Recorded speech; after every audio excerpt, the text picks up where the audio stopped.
क्या क्या विचार करते हैं। इसमें फलदीपिका ग्रंथ में कहा जाता है, ताम्रम स्वर्णम पितृशुभफलम चात्मस्वख्य प्रतापम धैर्यं शौर्यं समिति विजयं राजसेवां प्रकाशम दैवं कार्यं वनगिरिगतिं होमकार्य प्रवृत्तिं देवस्थानं कथयतु बुधा तैक्ष्ण्यमुत्साहमर्कात्। पहले इतना ही समझते हैं।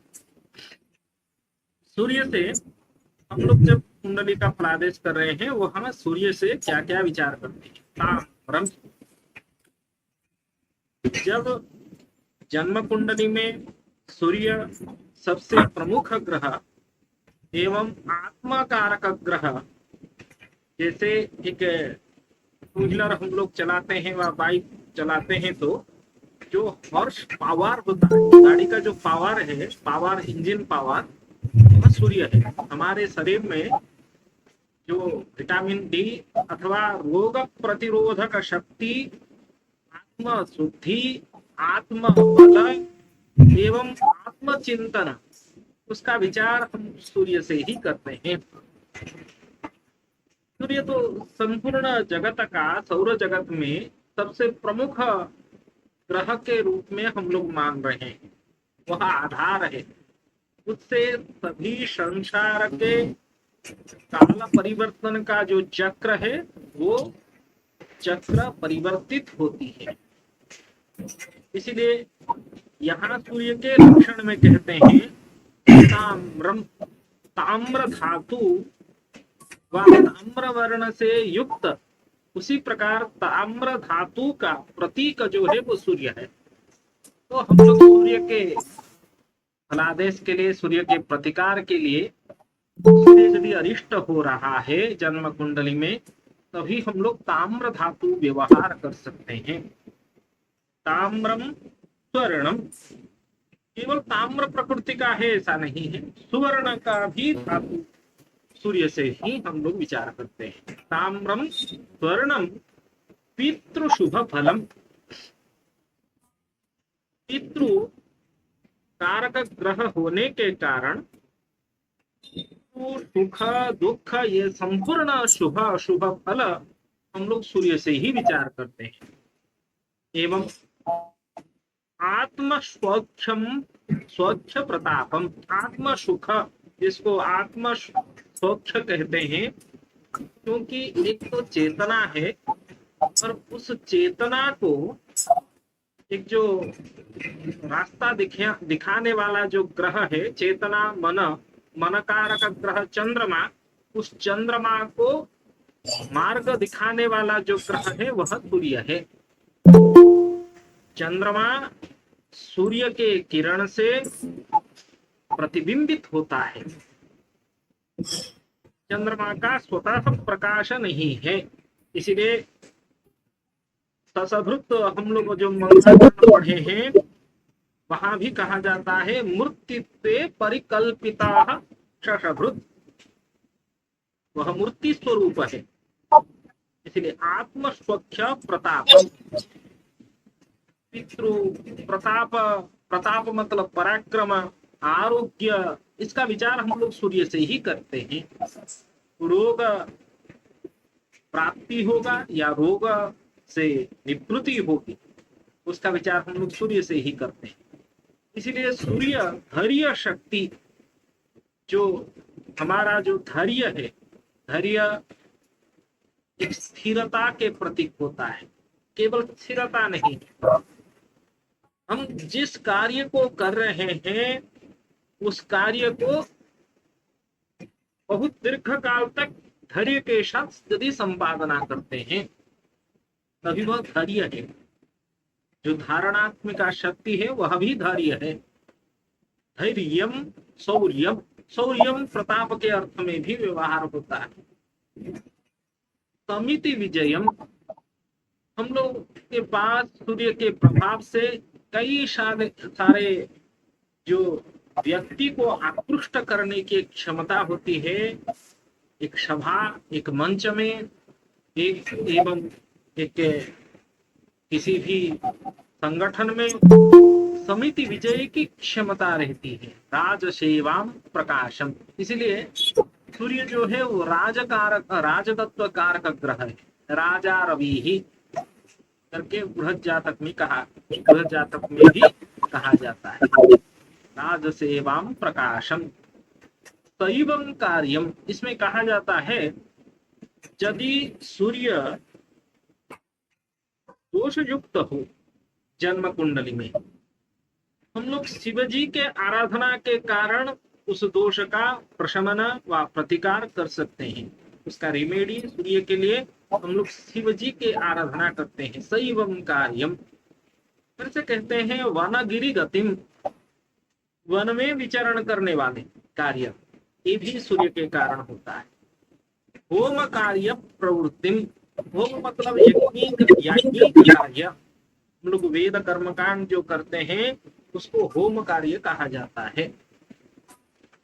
देवस्थानम, देवस्थान में होम कार्य के प्रवृत्ति के द्वारा व्यक्ति स्व आजीविका स्व धन उपार्जन करता है।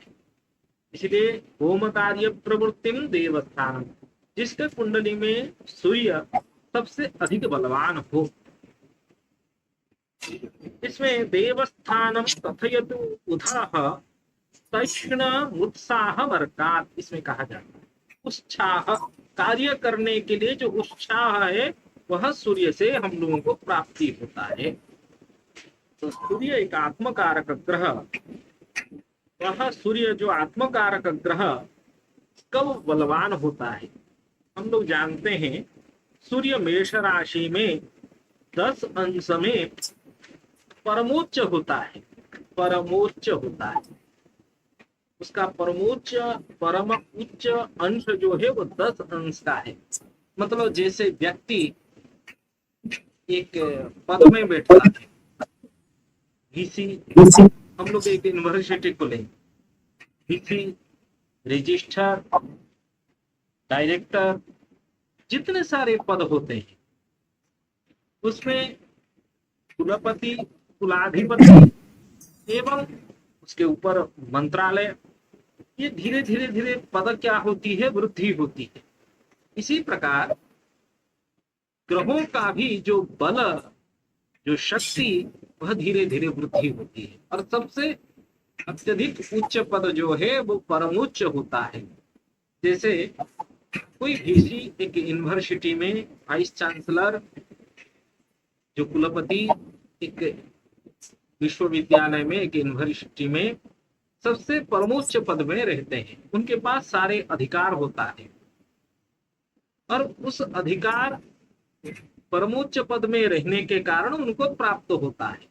उसी प्रकार ग्रह जब अपने परमोच्च राशि में बैठ जाए, जैसे सूर्य मेष राशि के 10 अंश में हो, प्रत्येक ग्रहों का ग्रह स्पष्ट से हम लोगों को पता चलता है वह ग्रह किस अंश में, किस कला में, किस विकला में विद्यमान है। तो डिग्री हम लोगों को देखना पड़ता है कितने अंश में है। मेष राशि के 10 अंश में सूर्य परमोच्च होगा और जिस राशि में जो ग्रह परमोच्च होता है उसके 7वें राशि में नीच होता है, परम नीच होता है।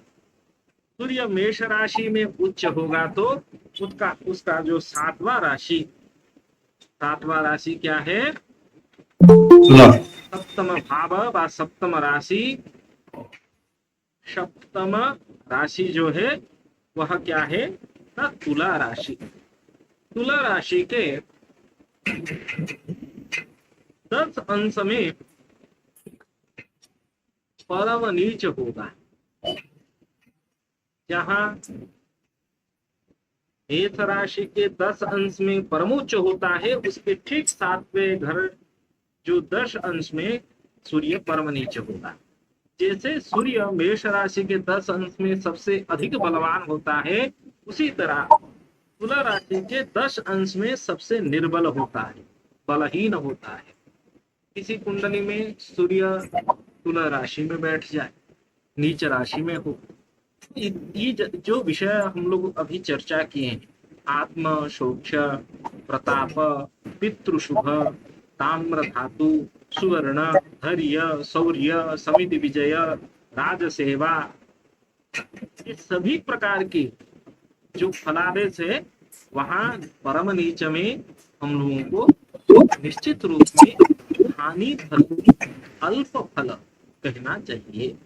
जैसे आत्मशोक्ष कम होगा, पराक्रम सबसे अल्प होगा, पितृ सुख प्राप्ति नहीं होगी, धैर्य उसके पास होगा ही नहीं, शौर्य प्राप्ति नहीं होगा, समितियों को विजयी करना वह दक्षता भी जीरो, राज सेवा प्राप्ति नहीं हो सकता है। राज सेवा वर्तमान समय में रेगुलर नौकरी का है, क्योंकि आजकल हम लोग राज सेवा को सर्वोत्तम सेवा मानते हैं। और प्रकाश जो प्रतिष्ठा वह भी वृद्धि नहीं होगा, होम कार्य में प्रवृत्ति नहीं होगी, याज्ञिक कार्य में प्रवृत्ति नहीं होगी। इस प्रकार हम लोग प्रतिकार के लिए वहां यदि सूर्य निर्बल हो, प्रतिकार के लिए शैव कार्य मतलब शिव आराधना कर सकते हैं। शिव आराधना और क्या कर सकते हैं? सबसे सूर्य का स्तोत्र पाठ सर्वोत्तम होता है। सूर्य स्तोत्र पाठ मतलब आदित्य हृदय स्तोत्र सर्वोत्तम है। आदित्य हृदय स्तोत्र,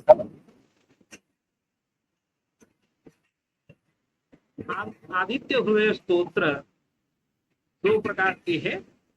एक तो रावण वध के पूर्व जो हमारे रामायण ग्रंथ में, वाल्मीकि कृत रामायण ग्रंथ के युद्ध कांड में अगस्त्य मुनि के द्वारा प्रतिपादित आदित्य हृदय स्तोत्र पाठ करने से बहुत उत्तम फल प्राप्ति होती है।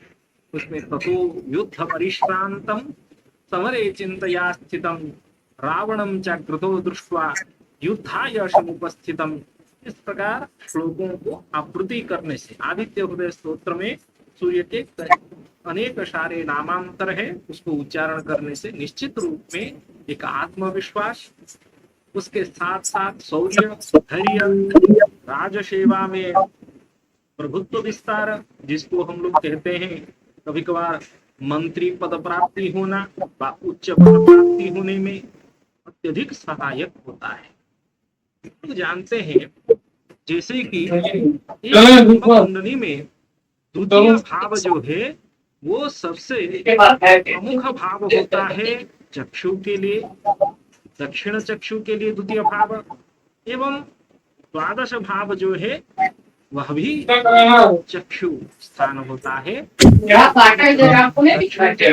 कौन माधव सर, कौन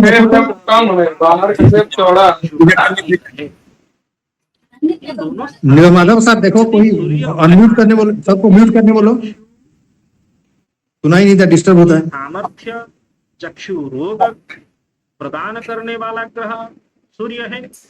चक्षु रोग का प्रतिरोधक शक्ति उत्पन्न करने वाला भी सूर्य है।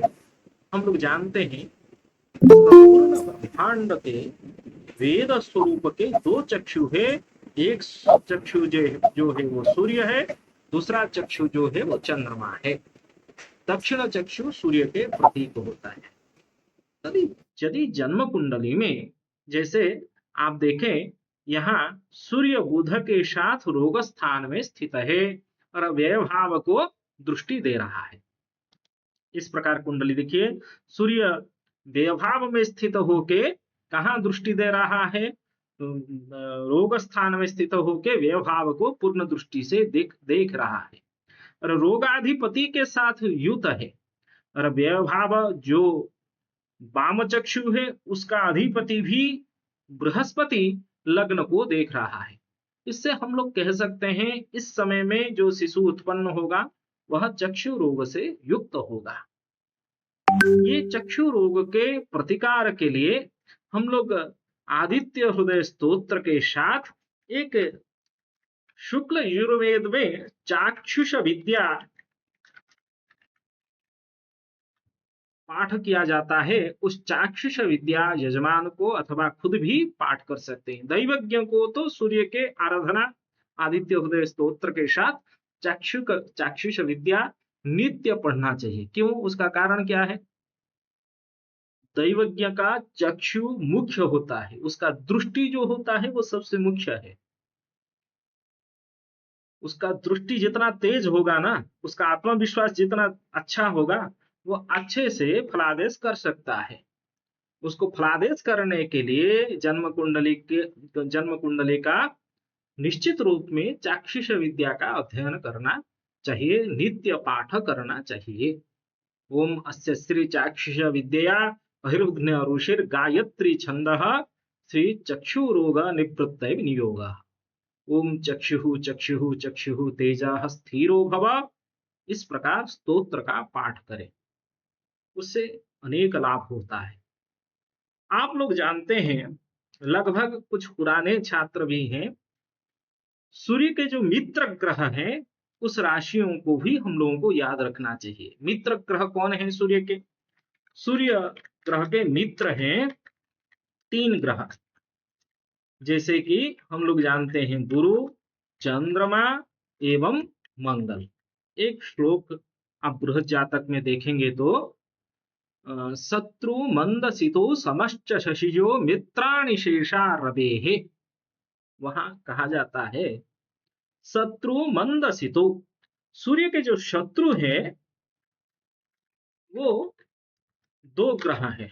मंदसितो, मंद मतलब शनि एवं सित मतलब शुक्र। शत्रु मंदसितो समश्च शशिजः। समग्रह कौन है? सम मतलब मध्यम भाव सूर्य के साथ रखने वाला ग्रह कौन है ना? शशि पुत्र चंद्रमा पुत्र बुध। तो शत्रु हो गए शुक्र शनि, सम हो गया बुध, एवं मित्र गुरु चंद्रमा मंगल। तभी आप यहां देखिए, गुरु के लिए धनु राशि एवं मीन राशि, 2 राशि गुरु के लिए। तो ये दोनों राशि में यदि जन्म कुंडली में सूर्य स्थित हो तभी उसके मित्र के घर में बैठेगा। एवं चंद्रमा का घर जो है वह कर्क राशि, क्योंकि कर्क राशि का अधिपति चंद्रमा है, कर्क राशि का स्वामी। तो सूर्य के लिए मेष राशि परमोच्च राशि हो गया। एवं सूर्य के लिए जो मित्र राशि धनु मीन राशि हो गया, एवं कर्क राशि उसके साथ साथ मंगल का 2 राशि, एक तो मेष राशि और दूसरा जो है वह वृश्चिक राशि। सूर्य के लिए इतने सारे शुभ स्थान शुभ राशि हो गए हैं। उसके साथ सूर्य सिंह राशि का अधिपति है, क्योंकि हम लोग जानते हैं सिंह राशि के जो अधिपति है वह भी सूर्य है। तो सिंह राशि सूर्य के लिए 2 पार्ट में बटा हुआ है, 2 भाग में। एक राशि में कितने अंश होते हैं? 30 अंश है। तो सूर्य के सिंह राशि में 0 अंश से लेके 20 अंश तक सूर्य मूल त्रिकोण हो जाता है। ये मूल त्रिकोण की जानकारी क्यों हम लोगों को लेना है वो आगे हम लोग समझेंगे। और बाकी जो 10 अंश, क्योंकि 20 अंश चला जाएगा तो 30 अंश में से और बचेगा 10 अंश, और बाकी के 10 अंश क्या होगा? सिंह राशि में स्वगृही हो जाएगा, अपने घर में रहेगा। कौन? सूर्य। तो सूर्य के लिए मेष राशि, सिंह राशि, धनु मीन कर्क एवं मेष वृश्चिक ये सब शुभ राशि है। और बुध का घर जो है वो समत्व के मध्यम फलदायी घर है। बुध उसका शत्रु नहीं है, बुध उसके लिए समत्व है। तो इसीलिए बुध का घर जो मिथुन एवं कन्या राशि ये दोनों भी समत्व घर है, परंतु शनि शुक्र उसके शत्रु है। तो शनि का मकर कुंभ एवं शुक्र का राशि जो है वह वृष एवं तुला राशि, ये शत्रु का है। इस प्रकार आप अपने दिमाग में बैठा लीजिए और जन्म कुंडली देखना प्रारंभ कीजिए। उसमें सूर्य कहाँ बैठा है? सूर्य को देख के ही आप पितृफल, उसके राज कार्य में प्रवृत्त होगा या नहीं होगा। क्योंकि आजकल जो प्रश्न है ना, किसी भी प्रकार के आ जाते हैं आपके सामने। जैसे मेरा बेटा प्रशासनिक पद में बैठेगा या नहीं बैठेगा, आईएएस ऑफिसर होना चाहता है, तो वहां आपको सूर्य आईएएस ऑफिसर एक आत्मविश्वास से, ढेर आत्मविश्वास से युक्त रहना चाहता चाहिए। एक जो एयरफोर्स हो गया, अथवा पुलिस हो गए, अथवा सैनिक कार्य में यदि किसी व्यक्ति प्रवृत्त होता है, उसके कुंडली में भी सूर्य भी बलवान होना चाहिए। सूर्य निर्बल हो तो वहां फल जो होता है वो अशुभत्व होता है। इसीलिए आप लोगों को सूर्य का विचार ध्यान पूर्वक करना चाहिए। और क्या है, आप देखिए, सूर्य अग्नि तत्व कारक ग्रह, आगे जाके हम लोग पढ़ेंगे। पित्तास्थिसारो अल्पकचश्च रक्तश्यामाकृतिः स्यान् मधुपिंगलाक्षः। रोग उत्पन्न करने के लिए सूर्य के जो तात्विक दृष्टि हम लोग देखेंगे, पित्त विकार रोग को उत्पन्न करता है। ठीक, चलिए, धन्यवाद। पित्त विकार, पित्त रोग को उत्पन्न करने वाला ग्रह जो है वह सूर्य है। पित्त विकार एवं अस्थि सारा, अस्थि मतलब हड्डियां, इस जो शरीर में हम लोगों के हड्डियां है ना, वह सारा सुदृढ़ होता है। किसके कारण? सूर्य के कारण।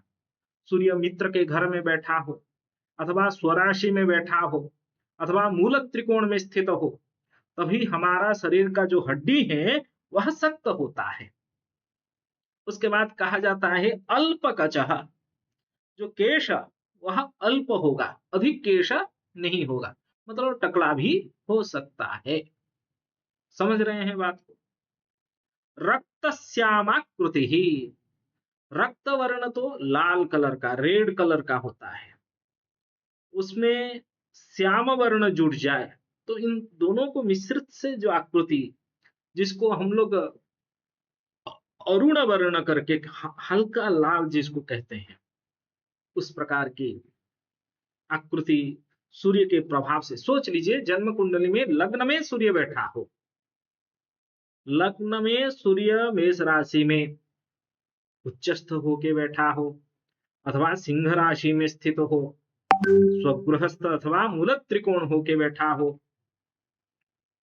अथवा अपने मित्र के राशि में मंगल के घर में बैठा हो, मेष अथवा वृश्चिक में, तो वहां रक्त श्यामाकृति व्यक्ति का रहता है, लाल लाल कलर रहता है, रेड कलर का व्यक्ति का कलर रहता है। मधुपिंगलाक्ष, उसका चक्षु जो है वो मधु जैसा, मधु मतलब हनी, मधुपिंगल नेत्र उसका होगा। इस प्रकार सूर्य अग्नि तत्व से युक्त होता है, तात्विक दृष्टि से अग्नि तत्व से युक्त होता है सूर्य। एवं आप सूर्य के साथ जन्म कुंडली में चंद्रमा को एक साथ मिलकर बैठाते हैं तो क्या होता है?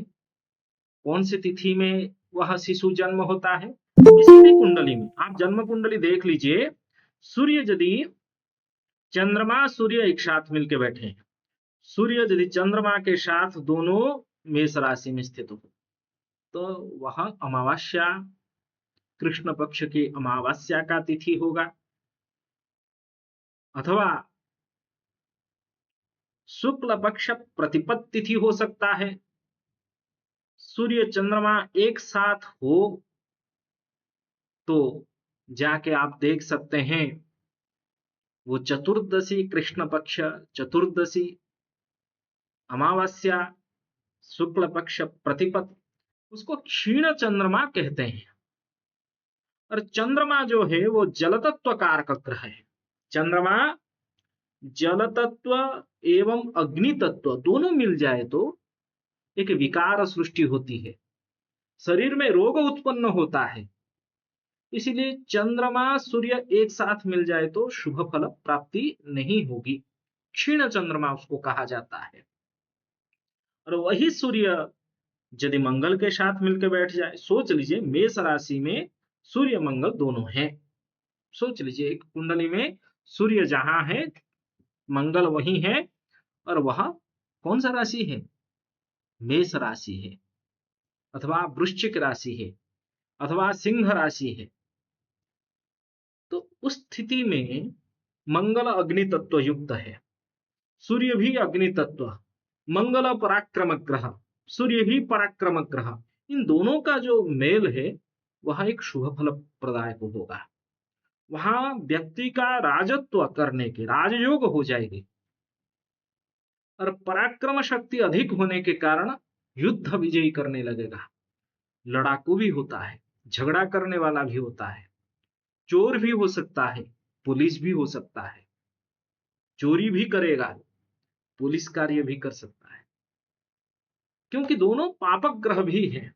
तो उन दोनों का पाप प्रभाव यदि जन्म कुंडली में होगा तभी वो अशुभत्व होगा, शुभ प्रभाव होने से शुभत्व भी होगा, पराक्रम राजा, उत्तम राजा भी हो सकता है।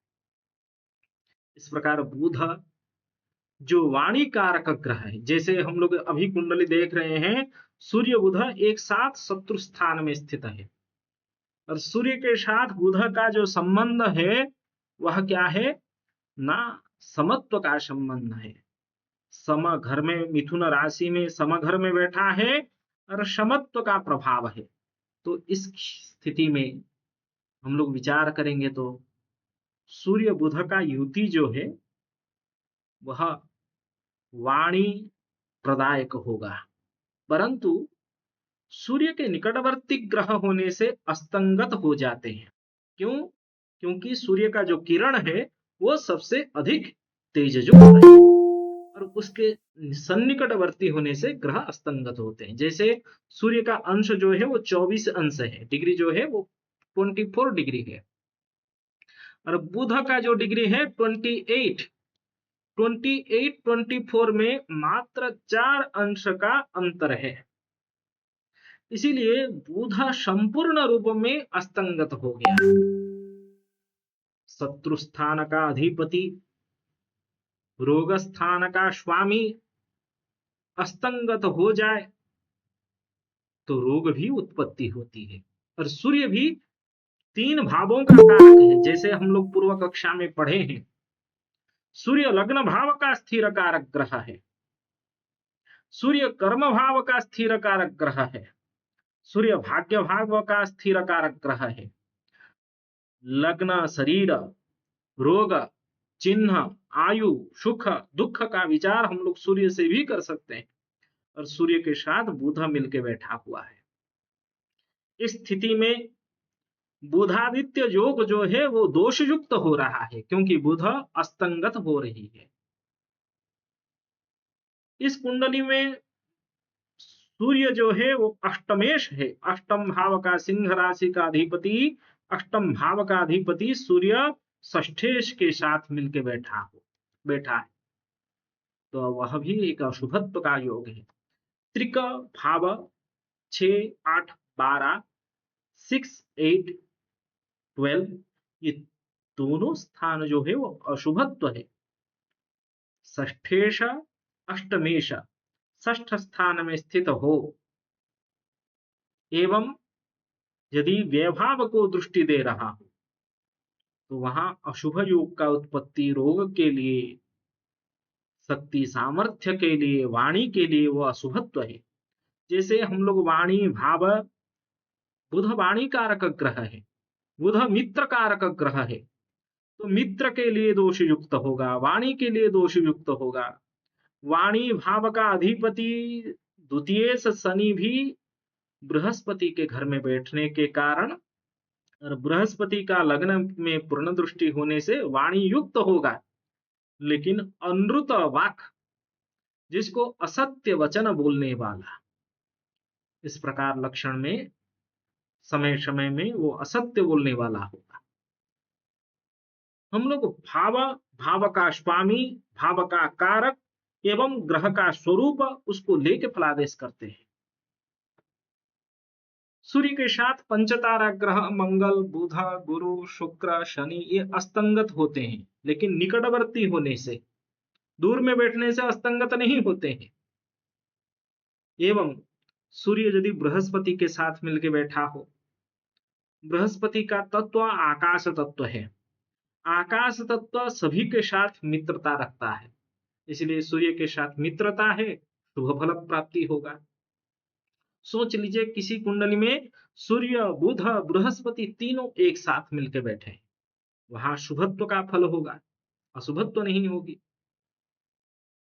शुक्र के साथ सूर्य का शत्रु है, शुक्र जल तत्व है, सूर्य अग्नि तत्व है, तो शत्रुता वृद्धि होगी, रोग उत्पत्ति होगी, सबसे अधिक चक्षु रोग होगा, क्योंकि शुक्र भी चक्षु कारक ग्रह है, सूर्य भी चक्षु कारक ग्रह, इन दोनों का एक साथ मिलकर बैठने से अधिक चक्षु रोग होगा। इस प्रकार शनि के साथ वो पिता पुत्र, सूर्य पिता है, शनि पुत्र है, और उन दोनों में जो संबंध होता है वो शत्रु का होता है, इसलिए अशुभत्व प्रभाव होगा। इस प्रकार आप कुंडली में केवल सूर्य को लेके कई सारे चिंतन कर सकते हैं। इसमें कहा जाता है कौस्तुम्भवाशाश्चतुरस्र देहः सुरः प्रचंडः पृथुबाहुरर्कः शैवं धाम वही प्रकाशकमरुद्देशो रवेः पूर्वदिक अधिपति होता है सूर्य। कौस्तुंभ मतलब ताम्र वर्ण का, कौस्तुंभ उसका जो वस्त्र होगा, ज्यादा से ज्यादा अधिक से अधिक सूर्य यदि दोष उत्पन्न कर रहा है जन्म कुंडली में, जैसे हम लोग अभी देख रहे थे, इस कुंडली में सूर्य महादशा है, और सूर्य महादशा के प्रतिकार के लिए कौस्तुंभ वस्त्र, जिसको हल्का लाल कलर, रेड कलर का, इसत रक्त वर्ण का वस्त्र परिधान करना चाहिए, और उसका जो देह होगा, शरीर होगा, वो चतुरस्र आकार होगा, ना अधिक मोटा होगा ना अधिक हाइट होगा, वो जितना मोटा उतना हाइट, उसका आकार चतुरस्र शूर बलयुक्त होगा, प्रचंड होगा। पृथु बाहु, बाहु उसका पृथु मतलब मोटा मोटा बाहु होगा। शैव धामम, ये हमेशा कहा जाता है सूर्य के प्रतिकार के लिए शिव उपासना सबसे अधिक करना चाहिए। और अब मरुद्देशो, आप कोई वस्तु खो गया है तो उसके लिए भी सूर्य यदि जन्म कुंडली में बलवान हो व प्रश्न कुंडली में बलवान हो, पूर्व दिशा में वस्तु प्राप्त होगा, खोया हुआ वस्तु। लग्न में, प्रश्न लग्न में सूर्य बैठ जाए लग्न में, तो हम लोग कहते हैं पूर्व दिशा में जाओ, आपको वह खोया गया वस्तु प्राप्त हो जाएगा। इस प्रकार आप सूर्य का चिंतन कर सकते हैं। समय हो गया है, हम लोग अधिक से अधिक सूर्य का आज चिंतन किए हैं। आगे की